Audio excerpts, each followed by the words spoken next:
Shri Imtiaz Al Jalil ji. The Public Examinations Prevention of Unfair Means Bill 2024 देर आए दुरुस्त आए।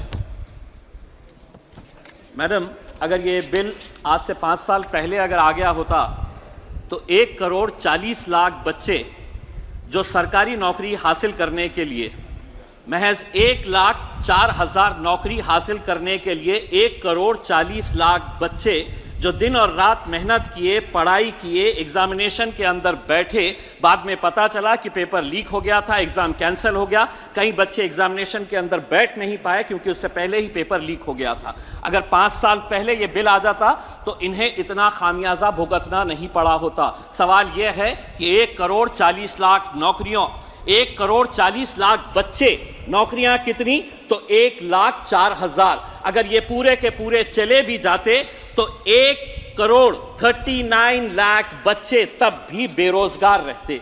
आपने इस बिल के जरिए जो सेंट्रल गवर्नमेंट के जो एजेंसीज है, जैसे ऑर्गेनाइजेशंस है, इंस्टीट्यूशंस है, यूपीएससी है, staff selection commission, railway recruitment boards, ऐसी जितनी भी सेंट्रल गवर्नमेंट की है, उसको इस बिल के दायरे के अंदर लेकर आए हैं। हमारी ये मांग है कि जो राज्य सरकार के जो प्रमुख एग्जामिनेशंस होते हैं उनको भी इस बिल के दायरे के अंदर इसलिए लाना जरूरी हो गया है कि कई राज्य सरकार के नेताओं और कई राज्य सरकार द्वारा ही पेपर लीक के मामले सामने आए हैं। इसीलिए इसको इस बिल के अंदर उन्हें भी लाना जरूरी है। ये जो बिल लाया गया है इसमें हम मंत्री जी से ये पूछना चाहेंगे कि थेफ्ट, एक्सटॉर्शन, रॉबरी और डिस्ट्रक्शन ऑफ क्वेश्चन पेपर्स, इसके लिए सजा का क्या प्रावधान? तो बताया गया है नो स्पेसिफिक प्रोविजन।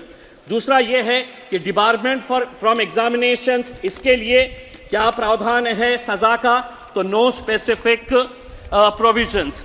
तीसरा ये है कि चीटिंग और use of unfair means by an examinee, कि अगर जो एग्जामिनेशन पेपर सेट चेक कर रहा है उसके खिलाफ अगर वो कुछ बेईमानी करता है तो उसके लिए क्या प्रावधान सजा का? तो नो स्पेसिफिक प्रोविजंस। तो हम मंत्री जी से ये पूछना चाहेंगे कि इसके बारे में क्या क्या स्पेसिफिक प्रोविजंस हैं ये बताए करके। मंत्री जी ने जब अपना ये बिल को पेश कर रहे थे तो स्वाभाविक है आपके विरोधी राज्य जो है उन्हीं के बारे में आप जिक्र करेंगे। आपने राजस्थान का जिक्र कर लिया, पश्चिम बंगाल का जिक्र कर लिया, लेकिन क्या बेईमानी आपके राज्यों के अंदर जो हो रही है उसका जिक्र नहीं करेंगे आप? मैं महाराष्ट्र से आता हूं, मैं महाराष्ट्र के अंदर कितनी बेईमानियां हुई है।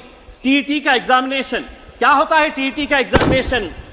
चेयरपर्सन मैडम, टीईटी का एग्जामिनेशन होता है कि जो टीचर बनना चाहते हैं उसके अंदर महाराष्ट्र के अंदर एक घोटाला हुआ, एक एक टीचर से 4-4 लाख रुपए लिया गया। पुलिस का कहना है कि 240 करोड़ रुपए का घोटाला है। शिक्षा का स्तर कितना नीचे गिर चुका है इससे आप अंदाजा लगा सकते हैं कि जो टीचर बन रहे हैं वो पैसा देकर टीचर बनना चाहते हैं। महाराष्ट्र के अंदर पिछले 2-3 सालों के अंदर कौन कौन से घोटाले हुए हैं? टीईटी एग्जाम घोटाला, म्हाडा एग्जाम घोटाला, महाज्योति एग्जाम पेपर लीक, तलाठी भर्ती घोटाला, मुंबई पुलिस भर्ती घोटाला, हेल्थ डिपार्टमेंट एग्जाम घोटाला, और पढ़ूं तो बहुत सारी लिस्ट है। यह आपको नजर नहीं आ रहा है? मेरा तो यह कहना है कि जहां जहां पर भी ये घोटाले हुए हैं उनके खिलाफ सख्त कार्रवाई होनी चाहिए। और दूसरा यह है मंत्री जी, जो बच्चे एग्जाम के अंदर बैठ रहे हैं, एक एक ग्रामीण इलाके का, रूरल एरिया का बच्चा 6-6 एग्जाम के अंदर बैठता है, केंद्र सरकार के, राज्य सरकार के, उससे आप पैसा लेते हैं, एग्जामिनेशन फीस, एप्लीकेशन की फीस लेते हैं। क्यों इन्हें माफ नहीं किया जा रहा है? एक तो आप नौकरियां नहीं दे रहे हैं और जो बच्चे 6-6 एग्जाम के अंदर बैठ रहे हैं उनसे है तो पैसा। अध्यक्ष महोदय, ये पूरा देश के नौजवान बच्चे आज सदन की तरफ नजर लगाए हुए हैं। अभी तेलंगाना के अंदर ग्रुप 1 प्रिलिमिनरी एग्जामिनेशन 1 जुलाई के अंदर घोटाला हुआ, कैंसिल कर दिए। 3 महीने के बाद फिर होने वाला था, फिर घोटाला सामने हुआ, कैंसिल कर दिए। फिर बाद में कहा गया कि नहीं अब एग्जामिनेशन ले नहीं सकते क्योंकि इलेक्शन आ गया। मेरा यह कहना है कि बच्चों के ऊपर क्या साइकोलॉजिकल असर पड़ता होगा कि इतनी मेहनत करने के बाद भी आज अगर वो एग्जाम नहीं दे पा रहे हैं। मंत्री जी यहाँ सर उठकर चले गए हैं, उन्हें उर्दू अच्छी तरह से आती है। मैं उनसे ये पूछना चाहूंगा कि आज पढ़े लिखे बच्चों की हालत ऐसी हो गई है कि पढ़ो फारसी और बेचो तेल, ये हालत हो गई है। हाईली क्वालिफाइड बच्चे आज क्लर्क की, चपरासी की नौकरी के लिए अप्लाई कर रहे हैं। तो आप कहीं ना कहीं महाराष्ट्र सरकार का भी चलिए, एक डिपार्टमेंट का ये- एग्जामिनेशन हुआ है। हो गया आपका समय। एक मिनट मैडम प्लीज। 64 पोस्ट है, उसके लिए 9,000 बच्चों ने एप्लीकेशन दिए। तेलंगाना का जिस एग्जामिनेशन की बात कर रहा हूं 500 पोस्ट है, अप्लाई कितने किए हैं? 3.5 लाख बच्चे। मैं आपसे ये कहना चाहता हूं, मैं मंत्री जी, मैं आपसे एक सवाल करना चाहता हूं, आंकड़े आपके ही है, आपने एग्जामिनेशन सिस्टम को तो क्लियर कर दिया है, नौकरियां कितनी है ये बताइए। 2022 के अंदर इसी लोकसभा के अंदर रिटर्न रिप्लाई के अंदर ये बताया गया था कि the rush for government jobs continued unabated over the last 8 years, but less than 1% of applications received were selected. Madam, speaker madam, मैं आपको बताना चाहता हूं पिछले 8 साल का जो आंकड़ा है, 22 करोड़ नौजवानों ने नौकरियों के लिए अप्लाई किए। 22 करोड़, सिर्फ 1 मिनट दे दीजिएगा।